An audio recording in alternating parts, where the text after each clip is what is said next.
बच्चों हम पढ़ रहे हैं मूविंग चार्जेज एंड मैग्नेटिज्म। और बच्चों अब हम एक एक्सप्रेशन फाइंड आउट करेंगे magnetic field due to a straight current carrying wire. बच्चों बहुत इंपॉर्टेंट एक्सप्रेशन है और जो जो रिजल्ट आएगा उसको हम डायरेक्टली न्यूमेरिकल क्वेश्चन सॉल्व करने में यूज करेंगे। बच्चों आगे बढ़ने से पहले मैं बायोट-सावर्ट लॉ का एक ब्रीफ रिवीजन ले लेता हूं।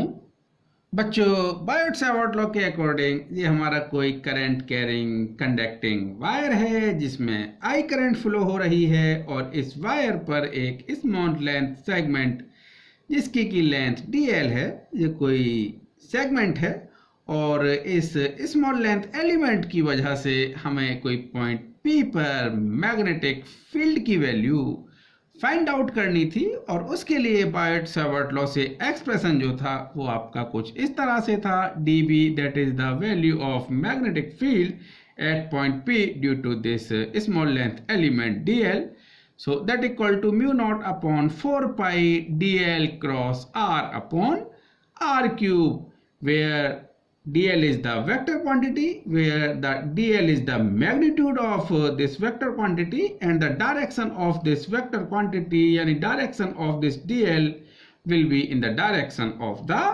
current, where r is the position vector of this point P with respect to this element of length dl।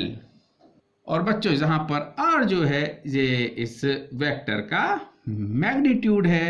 सो बच्चों इस एक्सप्रेशन को हम बोल रहे थे that is the vector form of Biot-Savart law. अगर बच्चों मैं dl और r वेक्टर का क्रॉस प्रोडक्ट को सिंप्लीफाई करता हूं तो मुझे एक्सप्रेशन मिलेगा dl r sin theta and unit vector n cap. So the direction of this unit vector perpendicular to the plane of dl and r। और बच्चों मैं इसको अगर फर्दर सिंप्लीफाई करता हूं तो जो dB यानी magnitude of magnetic field at point P due to this element, so this is the dB that equal to mu naught upon 4 pi dl sin theta upon r square. बच्चों जहां पर theta जो है that is the angle between this dl vector and r vector, where r is the magnitude और हम बोले r is the length, r is the distance of point P from this element of length dl।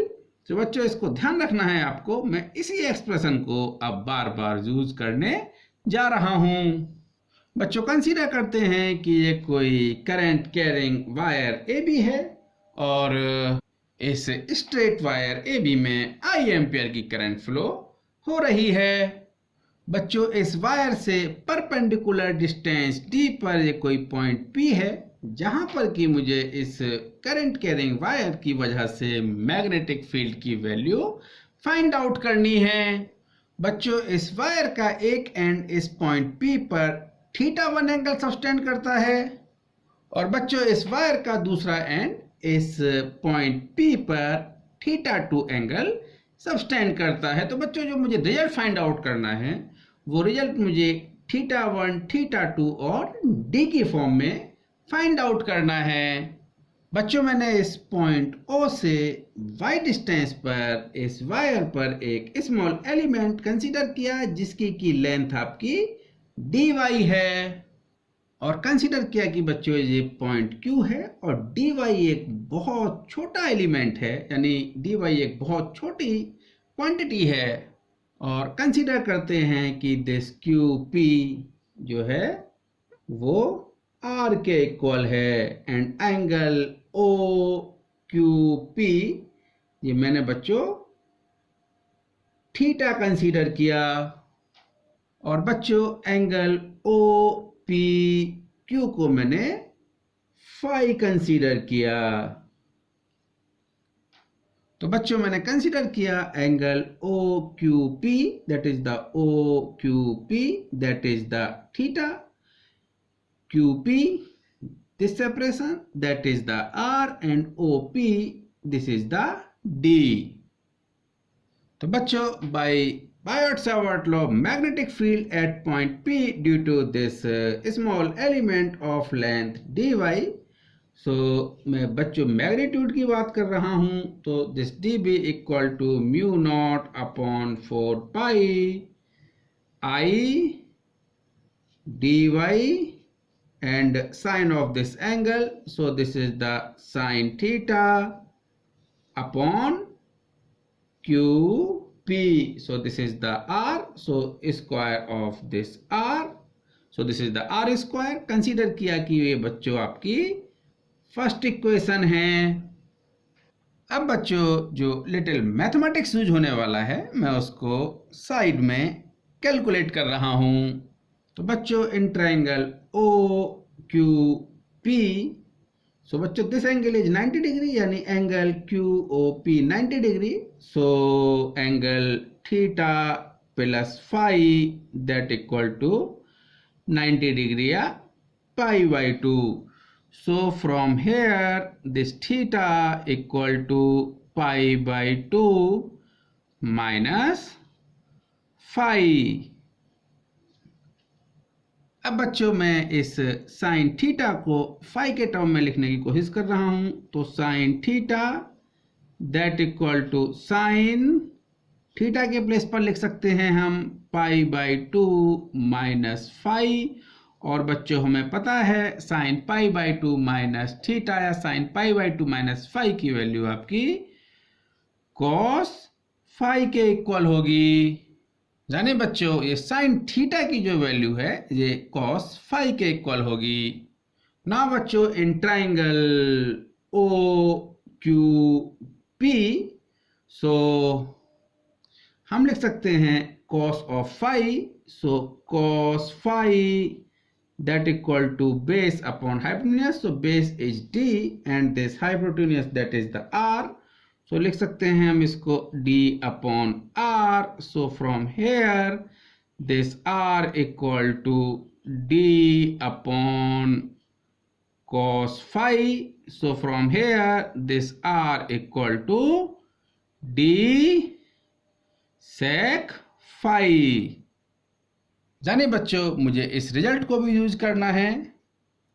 अब बच्चों देखिए हम लिख सकते हैं in the triangle O Q P tan phi that equal to perpendicular that is the y upon d. So from here this y equal to d tan phi। बच्चों अगर मैं इस y को phi के रेस्पेक्टिव डिफरेंशिएट करूं तो लिख सकता हूं dy upon d phi that equal to d। बच्चों ये d कांस्टेंट है यानी OP इज d, तो हम d को बाहर ले सकते हैं और लिख सकते हैं d upon d phi tan phi। और बच्चों tan phi का डिफरेंशिएशन phi के रेस्पेक्टिवली होगा sec स्क्वायर फाई। तो बच्चों लिख सकते हैं यहां से हम dy upon d phi that equal to d into sec square phi. तो बच्चों यहां से अगर मैं देखूं तो ये dy की जो वैल्यू होगी that is the d sec square phi into d phi के इक्वल होगी। बच्चों में तीनों रिजल्ट यानी sine phi that sine theta that equal to cos phi, are equal to D sec phi और D Y equal to D sec square phi D phi, ये इस first equation में रखता हूं। So from here this D B equal to mu naught upon 4 pi आई। बच्चों D Y की place पर हम पुट करेंगे D sec square phi D phi, और बच्चों साइन थीटा की प्लेस पर पुट करेंगे हम कॉस फाई अपॉन आर के प्लेस पर पुट करेंगे हम D sec phi. So this is the D sec phi का होल स्क्वायर। जानिए बच्चों मैं अब इसको सिंप्लीफाई कर रहा हूं। So d phi that equal to mu naught upon 4 pi I. So this is the d sec square phi cos phi d phi upon d square sec square phi. बच्चों ये sec स्क्वायर से sec square cancel out होगा और d से यहाँ पर d square का एक d एलिमिनेट होगा। So from here this db equal to mu naught upon 4 pi i cos phi upon d into D phi. तो बच्चों ये आपका इस छोटे से एलिमेंट के लिए मैग्नेटिक फील्ड की वैल्यू आती है एट पॉइंट P पर। अब बच्चों मुझे यहाँ पर इस पूरे वायर की वजह से मैग्नेटिक फील्ड की वैल्यू निकालनी है इस पॉइंट P पर। अभी मैंने केवल इस स्मॉल एलिमेंट की वजह से इस P पर मैग्नेटिक फील्ड की वैल्यू फाइंड आउट की है। तो बच्चों मुझे अब इस वायर को छोटे छोटे एलिमेंट से मिलके बना हुआ मानते हुए इन सभी एलिमेंट की वजह से इस P पॉइंट पर मैग्नेट फील्ड की वैल्यू निकालनी होगी, जिसके लिए मुझे यहाँ पर अब इंटीग्रेशन परफॉर्म करना पड़ेगा। तो बच्चों देखिए, अगर ये एलिमेंट बिल्कुल B पॉइंट पर है तब ये जो फाई होगा, फाई की वैल्यू आपकी थीटा t को इक्वल होगी। और अगर ये एलिमेंट आपका टॉप पॉइंट A पर है तब इस फाई की वैल्यू थीटा 1 के इक्वल होगी। आप देखिए बच्चों, अगर ये एलिमेंट इस B पॉइंट पर है तो ये फाई आपका बढ़ते बढ़ते थीटा 2 तक होगा, और जब ये एलिमेंट आपका A पॉइंट पर है तो ये फाई आपका बढ़ते बढ़ते थीटा 1 होगा। बच्चों एक चीज आपको बहुत ध्यान से देखनी है, जहां पर जो एंगल का सेंस है यानी थीटा 2 की वैल्यू और थीटा 1 का सेंस आपका अपोजिट है। देखिए अगर ये एलिमेंट बिल्कुल बॉटम पर है तो आप जो एंगल मेजर करेंगे वो इस लाइन से मेजर करेंगे। तो बच्चों ये आप थीटा 2 आपका नेगेटिव कंसीडर होगा। जब ये एलिमेंट आपका टॉप पर है तब बच्चों इस OP से ये जो एंगल होगा ये बच्चों पॉजिटिव डायरेक्शन में, यानी ये एंगल आपका क्लॉकवाइज डायरेक्शन में होगा। यानी बच्चों देखिए ये जो थीटा 2 है इसकी जो सेंस है वो अपोजिट है, ये आपका एंटी क्लॉकवाइज डायरेक्शन में मेजर कर रहे हैं हम OP से, और थीटा 1 को हम क्लॉकवाइज डायरेक्शन में मेजर कर रहे हैं। तो बच्चों net magnetic field at point P due to this wire, so that is the integration of this dB। So बच्चों जहां पर जो आपका फाई का इंटीग्रेशन होगा तो बच्चों ये जो वैल्यू होगी आपकी माइनस थीटा 2 से थीटा 1 तक हमें इंटीग्रेट करना होगा इस एक्सप्रेशन को। So that is the mu naught upon 4 pi i cos phi upon d into D phi. बच्चों आप एक बार और देखिए इस थीटा 2 की वैल्यू नेगेटिव क्यों होगी कि बच्चों आप इस OP से यानी इस रेफरेंस लाइन से एंगल को एंटी क्लॉकवाइज डायरेक्शन में मेजर कर रहे हैं, और थीटा 2 थीटा 1 को आप इस रेफरेंस लाइन से क्लॉकवाइज डायरेक्शन में मेजर कर रहे हैं। तो एंटी क्लॉकवाइज डायरेक्शन के लिए बच्चों आपने नेगेटिव साइन कंसीडर किया और क्लॉकवाइज डायरेक्शन के लिए आपने पॉजिटिव साइन कंसीडर किया। बच्चों मैं फर्दर कैलकुलेशंस के लिए नेक्स्ट सीट पर चलता हूं। बच्चों प्रीवियस सीट से हमारे पास में एक्सप्रेशन जहां तक आ चुका था, और हम बच्चों इस P पॉइंट पर नेट मैग्नेटिक फील्ड की बात करते हैं तो कंसीडर किया कि net magnetic field at point PB।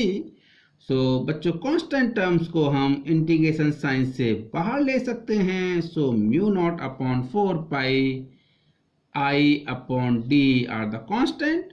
So now from here minus theta 2 to theta 1 cos phi D phi. अब बच्चों आप यहां से देखिए cos फाई का जो इंटीग्रेशन है वो आपका sin फाई होगा। So from here b equal to mu naught upon 4 pi i upon d that is the sine phi, और जो लिमिट है बच्चों वो आपकी -θ2 टू θ1 है। अब बच्चों मैं इसको सिंप्लीफाई करता हूं, so b equal to μ0/4 pi i upon D. Phi के प्लेस पर बच्चों पहले आप अपर लिमिट रखेंगे, so this is the θ1 minus sine minus θ2। बच्चों आपको ध्यान रखना है sine minus theta equal to minus sine theta. तो बच्चों अगर मैं इसको सिंप्लीफाई करूं, सो दिस बीटा यानी b equal to μ0/4 pi i upon D, that is the sine θ1।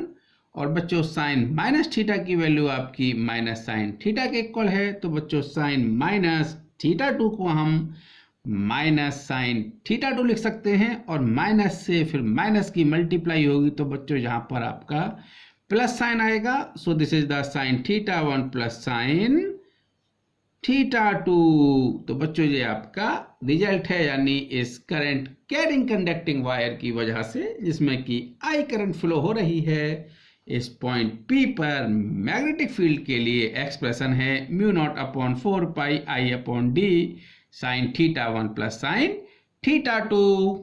और बच्चों इस वायर का एक एंड इस पॉइंट P पर θ1 एंगल सब्सटेंड करता है, दूसरा एंड इस पॉइंट P पर θ2 एंगल सब्सटेंड करता है। बच्चों एक बात का हमें हमेशा ध्यान रखना है, इस रेफरेंस लाइन OP से θ1 की डायरेक्शन हमने क्लॉकवाइज कंसीडर की है और θ2 की डायरेक्शन हमने एंटी क्लॉकवाइज कंसीडर की है।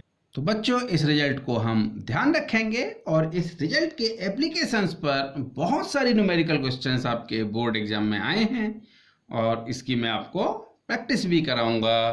तो बच्चों अब हम डिफरेंट केसेस डिस्कस करेंगे।